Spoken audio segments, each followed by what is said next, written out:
माता रानी की जय। बहुत दिल के पास है, दिल में रखती हूं। यहां आकर इतनी खुशी हो रही है, मैं कैसे बताऊं। आपसे माफी मांगना चाहती हूं, आपने इतना इंतजार किया। मुझे दिल्ली में बताया गया कि बहुत बारिश है, बादल है, हेलीकॉप्टर नहीं आ पाएगा। यहां की फोटो भेजी, यहां तक पानी था। फिर 1-2 घंटे बाद कहा कि शायद मौसम साफ हो रहा है, तो मैंने कहा आने का प्रयास करते हैं।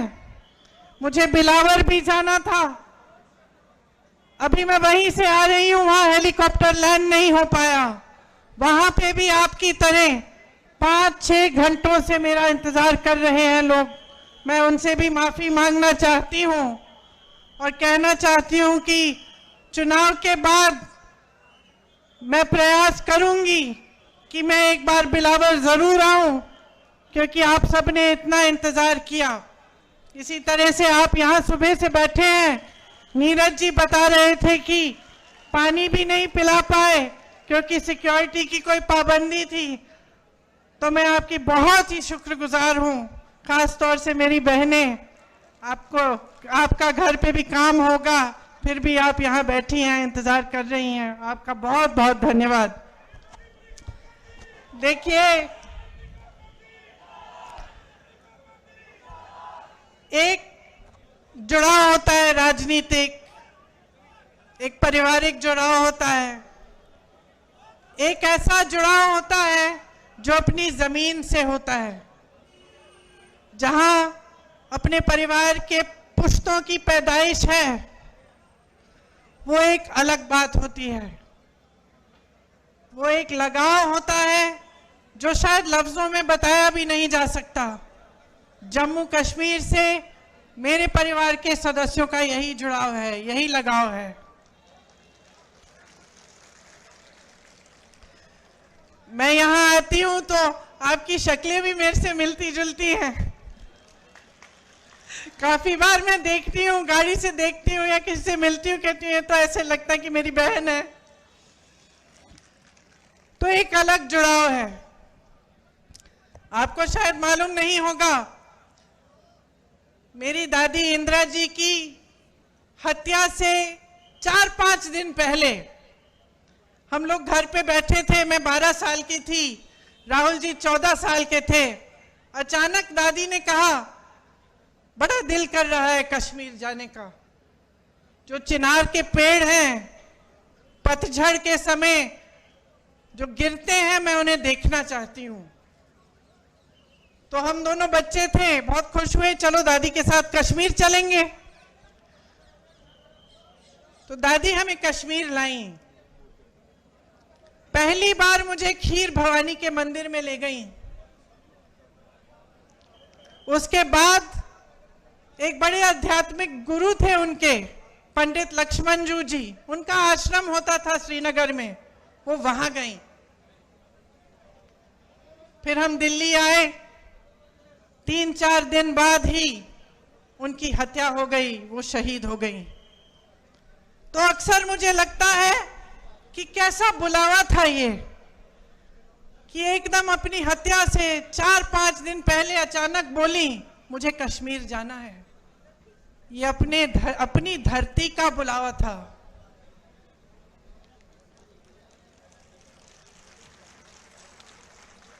ये माता का बुलावा था कि वो खीर भवानी गई। पहली बार अपने दोनों पोती पोती को वहां ले गई। और उसके बाद से जब भी मैं श्रीनगर जाती हूं, मैं जरूर खीर भवानी माता के यहां जाती हूं और अपनी दादी को याद करती हूं। दरअसल ये देश का शिखर है। प्रकृति ने आपको सब कुछ दिया, सुंदरता, संसाधन, बड़े बड़े आध्यात्मिक गुरु जो यहां से चले और सिर्फ अपने देश भर में नहीं लेकिन दूसरे देशों तक गए और धर्म की बात की, अमन चैन की बात की।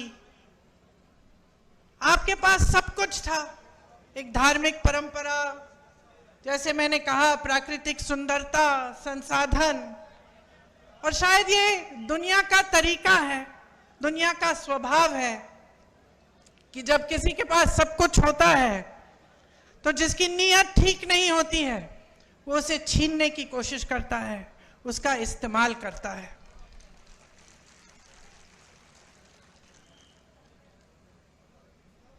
एक तरह से भाजपा के नेताओं ने जम्मू और कश्मीर को अपने राजनीतिक शतरंज का मोहरा बना दिया है। यहां के लिए नीतियां नहीं बनती, आपके लिए नीतियां नहीं बनती। आपके प्रति जो नीतियां बनती हैं वो देश में जज्बातों को उभारने के लिए, राजनीति करने के लिए बनाई जाती हैं। मैं मोदी जी का भाषण देख रही थी, यहां आ रही थी, मैंने सोचा देखूं मोदी जी क्या कह रहे हैं। शायद कटरा का भाषण था। भाषण को सुनते सुनते मुझे ऐसा लगा कि जनता अपने नेताओं से क्या चाहती है। थोड़ी ईमानदारी, कम से कम थोड़ी तो होनी चाहिए, थोड़ी सी सच्चाई, एक कर्मठता, एक गंभीरता कि जनता की क्या समस्याएं हैं, ये नेता समझ रहे हैं कि नहीं समझ रहे हैं। और मुझे उस मोदी जी के भाषण में लगा कि वो गंभीरता ही नहीं दिखी। वो कहने लगे कि 10 सालों से यहां का जो रेलवे स्टेशन है, हमने इस रेलवे स्टेशन को में सुधार हम लाए हैं, इसमें परिवर्तन लाए हैं। मैं सोच रही थी 10 सालों से आप प्रधानमंत्री रहे हैं, आप कटरा आके कह रहे हैं कि मैंने आपके रेलवे स्टेशन में सुधार कर दिया। विकास की एक धारा होती है, जैसे जीवन की होती है। एक समय में मेरी बहनें यहां बुजुर्ग बैठी हैं, वो रोटरी वाले टेलीफोन होते थे, आपको याद है, यूं घुमा के फोन करना पड़ता था। जम्मू से दिल्ली फोन करना पड़ता था तो बुकिंग करनी पड़ती थी, 2-3 हफ्तों बाद ट्रंक कॉल लगता था। आज सबके पास स्मार्टफोन है। परिवर्तन होता है, विकास होता है, रेलवे स्टेशन में सुधार होते हैं। ये कोई बड़ी बात नहीं है कि प्रधानमंत्री जी आकर इन छोटी छोटी बातों पर आपको कह रहे हैं कि देखो मैंने आपके लिए क्या किया। ठोस बात क्यों नहीं कर रहे हैं? मेरे मन में ये बात आई कि जो ठोस बात है, जो जम्मू और कश्मीर की जनता के हृदय की बात है, जो उनकी समस्याएं हैं, उनकी बात क्यों नहीं हो रही है? सच्चाई पर क्यों नहीं उतर रहे हैं हमारे प्रधानमंत्री कि जब उन्होंने आपसे राज्य का दर्जा छीना तो क्या क्या छिन गया आपसे? वो रेलवे स्टेशन की बात करने से नहीं मिलेगा आपको वापस। वो ये कहने से कि मैंने जम्मू में आईफल टावर जैसा एक ब्रिज बनाया है, वो आपको वापस नहीं मिलेगा। वो आपका हक था और उस हक के जरिए आपको बहुत कुछ मिलता था। अपने जमीन पर हक, रोजगार पर हक, छोटे कारोबारों को मजबूत बनाने का हक, जो सारा आज आपसे छिन गया है। एक एलजी है जो पूरा अपने हिसाब से, अपनी मनमानी से राज कर रहे हैं। एक लूट का राज स्थापित किया है, रिमोट वाला राज स्थापित किया है। आपको अपने हक नहीं मिल रहे हैं इस राज्य में। आपकी जमीनें लैंड बैंक बन रही हैं। किसके लिए? आपके लिए, बड़े बड़े उद्योगपतियों के लिए, जो मोदी जी पूरे देश भर में स्थापित कर चुके हैं कि कुछ गिने चुने उद्योगपतियों को सब कुछ मिलेगा। वही आज जम्मू और कश्मीर में हो रहा है।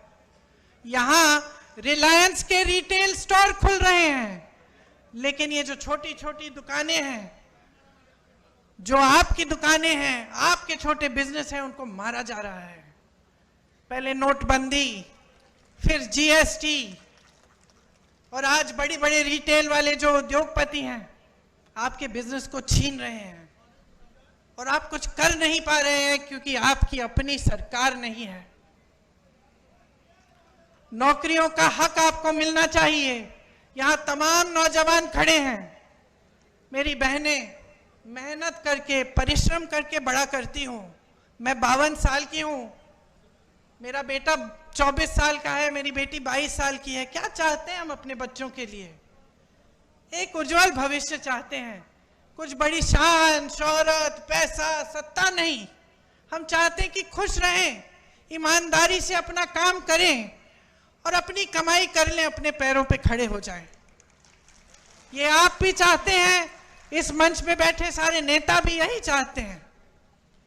तो ये हक आपसे छीना क्यों जा रहा है? आज रोजगार के मामले में जम्मू और कश्मीर इतना पीछे क्यों पड़ गया है? इतनी बेरोजगारी क्यों है? आप परवरिश करते हैं अपने बच्चों की, मेहनत करते हैं, उनको पढ़ाते हैं लिखाते हैं।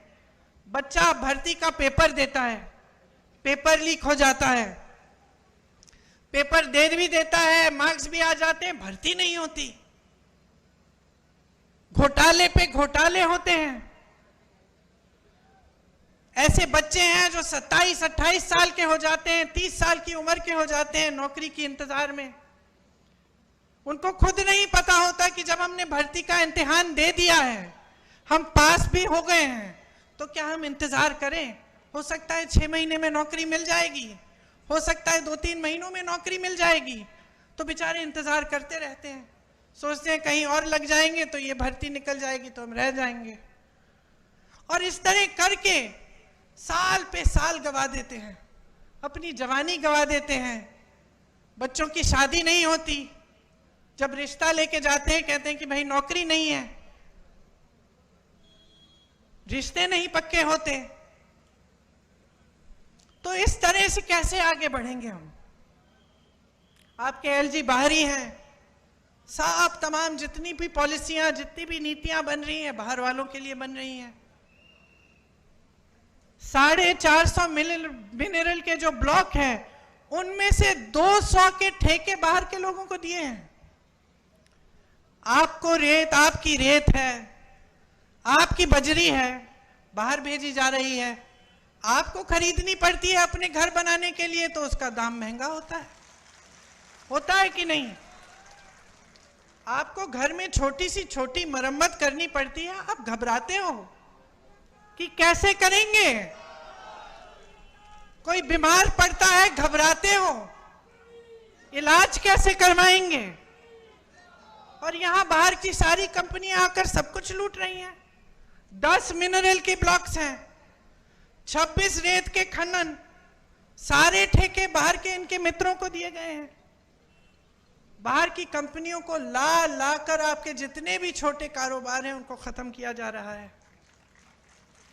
ये तो मैं मंच पे खड़े होकर कह रही हूं, एहसास तो आपको है। अब त्योहार का महीना आने वाला है, एक तरफ घबराहट कि त्योहार के लिए हमें अपने घर को सजाना है, मेहमान आएंगे, खाना खिलाना है, सब कुछ करना है, कैसे करेंगे, महंगाई इतनी है। और दूसरी तरफ ऐसा एहसास होता है कि पता नहीं इस साल बिक्री होगी कि नहीं, धनतेरस आएगा, दिवाली आएगी, लोग खरीदेंगे कि नहीं, क्या हमारे कारोबार चल पाएंगे कि नहीं। ये आपकी असली समस्याएं हैं। इन समस्याओं से जूझ रहे हो आप। वहां केंद्र में मोदी जी, अडानी जी और अंबानी जी को बढ़ा रहे हैं, यहां आपके एलजी अपने मित्रों को आगे बढ़ा रहे हैं। माता वैष्णो जनरल स्टोर या रघुनाथ मार्केट के जो कारोबार हैं उनको बढ़ावा कौन दे रहा है? ये रिलायंस रिटेल हर जगह जो खुल रही है वो तो खूब तेजी से बढ़ रही है। आपके लिए ठोस काम क्या हो रहा है? जल जीवन मिशन का स्कैम होता है, एक दलित अधिकारी उस स्कैम को उभारता है। क्या होता है? उसको प्रताड़ित किया जाता है। मैंने ईमानदारी की बात की, सच्चाई की बात की, नेता से उम्मीद की बात की। यह उम्मीद होती है ना कि अगर कोई अधिकारी ईमानदारी से बता दे कि भाई ये स्कैम हो रहा है, करोड़ों लूटे जा रहे हैं, तो आप उसका संरक्षण करें, उस स्कैम की जांच करें, उल्टा उसे प्रताड़ित किया जाता है। क्या यही हमारी परंपरा बन गई है? क्या आज यही उम्मीद होनी चाहिए हमें अपने नेताओं से? आप सोचिए, आज भयंकर बेरोजगारी है। यहां जम्मू में 65% सरकारी पद खाली हैं। आप यहां बेरोजगार खड़े हो, नौजवान, हाथ उठाकर अगर मैं पूछूं कि किस किस को सरकारी नौकरी मिली है, आप सब बोलेंगे नहीं मिली है। अभी जो चुनाव खत्म हुआ उसमें हमने जब हम पूरे देश भर में घूमे, जहां जहां गए हमने पूछा भाई हाथ उठाओ, किस किस को रोजगार मिला है? एक हाथ नहीं उठता था। 10,000, 20,000, 50,000 की भीड़ में एक हाथ नहीं उठ रहा था। उल्टा क्या दिया जाता है आपको? नौजवानों को अग्निवीर जैसी स्कीम। ये हमारे जवान खड़े हैं, देश के लिए जीवन देने के लिए तैयार हैं। जब ये आते हैं हमारी सुरक्षा करने के लिए, जब सरहद पे खड़े होने जाते हैं, तो मन में ये रखते हैं कि हम एक दिन शहीद हो सकते हैं इस धरती के लिए, और आप अग्निवीर लाते हैं कि बच्चा जाएगा, सरहद पे खड़ा होगा, सुरक्षा करेगा हमारे देश की, लेकिन शहीद हो जाएगा तो उसको कुछ नहीं मिलेगा, उसके माँ बाप को पेंशन तक नहीं मिलेगा। और इसके लिए हम सारे विपक्षी दल लड़ रहे हैं, बार बार इन मुद्दों को उठाते हैं, लेकिन इतना अहंकार है इस सरकार में, हमारे प्रधानमंत्री जी में, कि वो जानते हुए कि ये गलत स्कीम है, जानते हुए कि ये नौजवानों के लिए ठीक नहीं है, वो पीछे नहीं हटते। वो कहते नहीं है कि ठीक है, गलती हो गई, गलत स्कीम ले आए, हम इसको सुधार देते हैं। जहां आपको आर्मी में, फोर्सेस में रोजगार का मौका मिलता था, वो टूट गया है, आज नहीं मिलता है। खेती में रोजगार बनते थे, आज नहीं बनते हैं। सबसे ज्यादा रोजगार हमारे देश में, हमारी देश की जो रीढ़ की हड्डी है, वो छोटे कारोबार हैं। ये सारी दुकानें जो मुझे यहां से दिख रही हैं, आप रोजगार दिलवाते थे। ये छोटे छोटे बिजनेस जो अपना कुछ बना दिया, कानपुर में लेदर का बिजनेस था, आगरा में कोई और बिजनेस, मुरादाबाद में पीतल का बिजनेस, यहाँ जम्मू में और बिजनेस, सारे तमाम ऐसे बिजनेस बंद हो रहे हैं, तो रोजगार वहां से भी नहीं मिलेगा। तो कौन सी स्कीम है इनके पास रोजगार दिलवाने की? सिर्फ स्कैम, पेपर लीक, अग्निवीर जैसी फिजूल की स्कीमें। और ऊपर से क्या होता है, आप माताएं हैं, नौजवान बच्चे हैं, मैंने कहा मेरे भी नौजवान बच्चे हैं, जब बच्चे में ये नाउम्मीद हो जाती है कि मेरे भविष्य में कुछ नहीं है, मैं कमा नहीं पा रहा हूं, घर पे बैठा रहता है, तब ड्रग्स फैलते हैं। चिट्टा कितना फैल गया है जम्मू कश्मीर में, कोई बात भी करता है इसके बारे में? ये सारे भाजपा के नेता जो आते हैं, वोट मांगने के लिए आते हैं, आपकी सच्चाई की बात करते हैं क्यों नहीं करते हैं? क्योंकि वो जानते हैं कि इसकी जड़ क्या है। जड़ बेरोजगारी है, बेकारी है। अगर बच्चे को आप नौकरी देंगे, सुबह से शाम तक काम करेगा, थका हुआ घर आएगा, तो कहां इधर उधर देखेगा? लेकिन बेचारा बेरोजगार बेकार पड़ा रहता है, जो ड्रग की माफियाएं हैं उसके लिए शिकार बन जाता है। तो पूरे समाज में, पूरे देश में, पूरे समाज में, खास तौर से यहाँ जम्मू में, कश्मीर में ये सब फैल रहा है, और इसके बारे में आपके नेता बात भी नहीं करते हैं। आप टोल टैक्स दीजिए, आप स्मार्ट मीटर लगवाइए अपने घरों में, बताइए 10 गुना आपके बिल आते हैं, कोई पूछता है? आप जहां भी जाएंगे आपको टैक्स, प्रॉपर्टी टैक्स लगा दी है जो पहले नहीं थी, टोल टैक्स बढ़ा दी है, जगह जगह टोल लगा दिए हैं। स्मार्ट मीटर आप तो जानते ही हैं, आपकी आवाज से पता चल रहा है मुझे कि कितना असर पड़ रहा है आपके जीवन पे। तो आपकी जमीनें छीनेंगे, आपसे टैक्स लेंगे, चाहे प्रॉपर्टी की हो, टोल की हो, कुछ भी हो। ऊपर से जो काम कराने पड़ते हैं आपको रिश्वत देनी पड़ती है। तो कहां के रह गए हैं आप? आपकी सुनवाई भी है इनकी सरकार में? आतंकवादी हमले कुछ कम नहीं हुए इनके राज में। यहां पे एक आंकड़ा है मेरे पास, 683 आतंकवादी हमलों में तकरीबन 260 जवान और 170 आम जनता की जानें गई हैं। तो ये भी बात नहीं है कि आतंकवाद कम हो रहा है।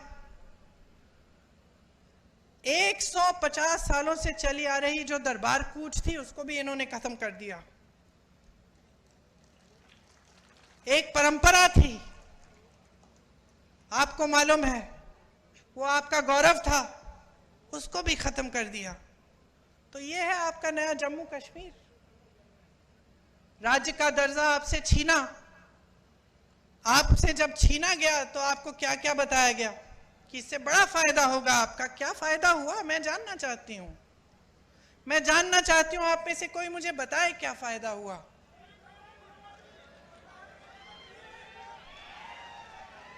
आपसे जो संविधान ने आपको जो सबसे बड़ा अधिकार दिया था, वोट का अधिकार, समानता का अधिकार,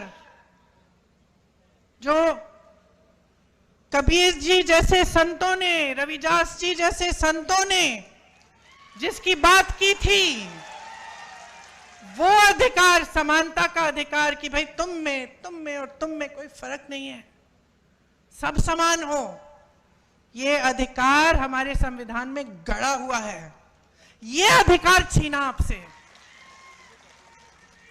कि इतने सालों के लिए आप वोट तक नहीं दे पाए। तो क्या उम्मीद रख सकते हैं आप इन लोगों से? सब छीना है, सब लूटा है। मंच पर आते हैं, मैं प्रधानमंत्री के भाषण की बात कर रही थी, 45 मिनट में से 20 मिनट तो मेरे परिवार पे उन्होंने व्यर्थ किए। अब आप मुझे बताओ, अगर मैं यहां आकर 20 मिनट के लिए सिर्फ आपको यह सुनाऊं कि मोदी जी का परिवार ऐसा है, वैसा है, आपको क्या लगेगा? क्या लगेगा बहन, क्या लगेगा? यही लगेगा ना कि इस नेता को समझ में नहीं आ रहा है कि मेरी समस्या क्या है, मैं तो अपनी समस्या की बात सुनना चाहती हूं। यही लगेगा ना?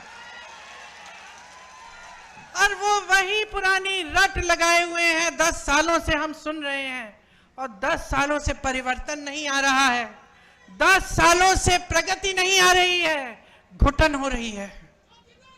खास तौर से यहां जम्मू और कश्मीर में घुटन हो रही है, भविष्य नहीं दिख रहा है आपको। तो मैं आपसे क्या कहने आई हूं, पहचानिए, सच्चाई को पहचानिए। इंदिरा जी की बात की, उनकी लगाव की बात की, एक सच्चाई थी उसमें, एक गहराई थी, वो हम आज तक अपने दिल में रखते हैं। ये हमारी धरती है और आपकी धरती है। आप वहां बैठे हो, नेता मंच पे बैठे हैं, आप अलग नहीं हो नेताओं से। ये अलगपन दूर करना पड़ेगा हमें। आपको समझना पड़ेगा कि ये नेता आपने बनाए हैं। आपको समझना पड़ेगा कि नेता आए आपके सामने, आपकी समस्याओं के बारे में बात करे, तब तक आप वोट मत दो उसे, चाहे कोई भी हो। ये लड़का नीरज, मैं इसे अच्छी तरह जानती हूं, संघर्षशील है, ईमानदार है, और सबसे बड़ी बात पता है क्या है? हिम्मत है इसमें, लड़ने की हिम्मत है। जब जब मैंने दिल्ली बुलाया कि आ जाओ धरना प्रदर्शन है, एकदम आया। और पीछे नहीं हटा। पुलिस ने लाठी मारी, तंग किया, ढकेला, मारा, पीटा, फिर भी पीछे नहीं हटा। तो मैं अपने अनुभव से जानती हूं कि नीरज में हिम्मत है, लड़ने की शक्ति है और आपके लिए लड़ेगा।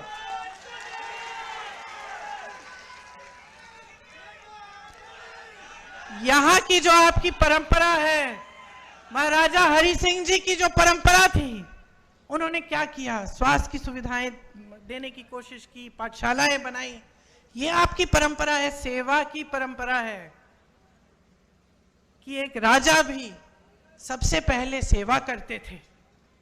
ये जम्मू की परंपरा है और ये परंपरा नीरज के हृदय में बसी हुई परंपरा है।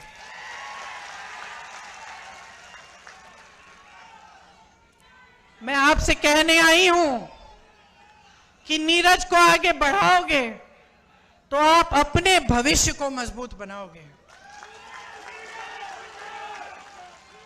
नौजवान है मगर समझदार है।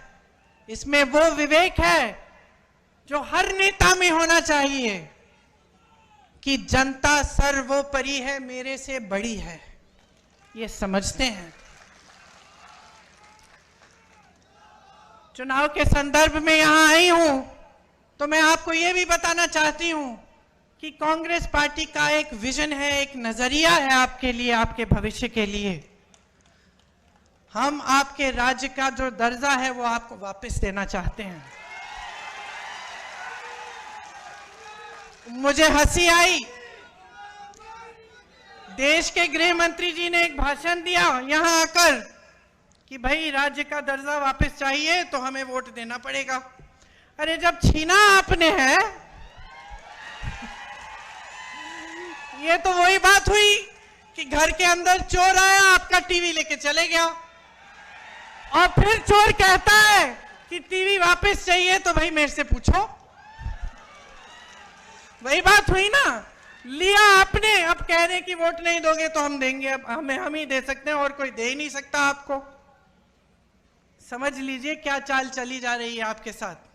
तो कांग्रेस पार्टी चाहती है कि एकदम हमारी सरकार आएगी तो हम आपको राज्य का दर्जा वापस देंगे। 150 साल पुरानी जो दरबार कूच की जो परंपरा है वो फिर से शुरू की जाएगी। आपके रोजगार, आपकी जमीन को हम सुरक्षित करेंगे। हम सुरक्षित रखना चाहते हैं। हम चाहते हैं कि आपके रोजगार का हक, आपका जमीन का जो हक है वो आपके हाथों में वापस जाए। जहां जहां कांग्रेस की सरकारें आज है प्रदेशों में, वहां हमारा ये पूरा प्रयास है। हम पेपर लीक के लिए एक जॉब कैलेंडर निकालना चाहते हैं और सख्त से सख्त कार्रवाई करना चाहते हैं अगर कोई पेपर लीक हो, ताकि जॉब कब मिलेगा, पेपर कब होगा, रिजल्ट कब आएगा, ये सब पहले से निर्धारित हो। और इसके साथ कोई इधर उधर करने की कोशिश करे अधिकारी तो उस पर सख्त कार्रवाई हो। खाली पड़े 1 लाख पदों को हम एकदम भरना चाहते हैं। बेरोजगार युवाओं को प्रति माह 3,500 रुपए हम देना चाहते हैं ताकि उनका थोड़ा आत्मविश्वास बने, अपने पैरों पे खड़े होने का कम से कम मौका तो मिले। घर की मुखिया महिला जो है उनको हर महीने 3,000 रुपए हम सम्मान राशि देना चाहते हैं। ये जहां जहां हमारे प्रदेश हैं वहां ये काम हम कर रहे हैं। 25 लाख तक स्वास्थ्य बीमा हम निकलवाएंगे। आज हमारे प्रदेशों में ये काम हो रहा है और राजस्थान में जब हमारी सरकार थी तो हमने किया और उससे बहुत लाभ हुआ लोगों का। कैंसर के पेशेंट्स का, जो बड़ी बड़ी बीमारियां होती हैं, बड़ी बड़ी सर्जरियां करनी पड़ती हैं, वो लगभग मुफ्त हो गई क्योंकि 25 लाख तक आपका बीमा था। ये स्मार्ट मीटर्स इंस्टॉल करने पर रोक लगेगी। घरेलू और कमर्शियल उपभोक्ताओं के जो पेंडिंग बिल हैं वो हम माफ करवाएंगे।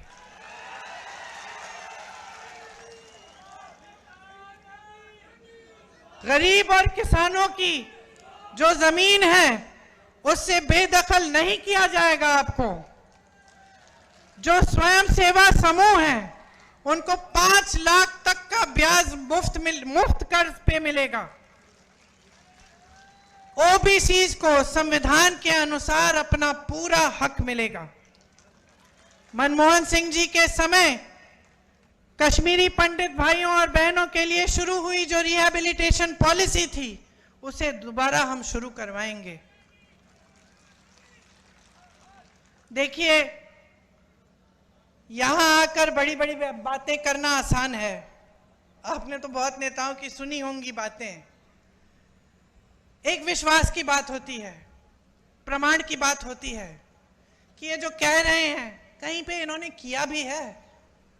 तो मैं चाहती हूं कि मेरी बातों पे ना जाएं आप खुद जांच कीजिए। कर्नाटका में क्या हो रहा है, तेलंगाना में कांग्रेस की सरकार है, वहां क्या हो रहा है, हिमाचल में सरकार है, वहां भी पूरा प्रयास रहता है, केंद्र ने राशि बंद की हुई है। जो आपदा को उनको जो राष्ट्रीय आपदा घोषित करना था उन्होंने किया नहीं, उसकी वजह से हिमाचल में दिक्कत जरूर है। लेकिन जहां जहां हमारी सरकारें हैं वहां वहां हमारा प्रयास पूरा है कि जनता के लिए सरकार चले, कि जनता का पैसा जनता के हाथों में वापस दिया जाए, जनता का हक जनता के हाथों में हो। और यही हमारा यहाँ जम्मू और कश्मीर में प्रयास रहेगा। ये मेरा वादा है आपसे। और मैं एक बार फिर से आपको धन्यवाद देती हूँ कि आपने इतनी ध्यान से मेरी बातों को सुना, वो भी इतना इंतजार करने के बाद। बहुत ही शुक्रगुजार हूँ। आप सब को बहुत बहुत धन्यवाद। और जल्द ही श्राद्ध खत्म होने वाले हैं, नवरात्रि शुरू होंगी, त्योहार आएंगे, उसके लिए बहुत बहुत शुभकामनाएं।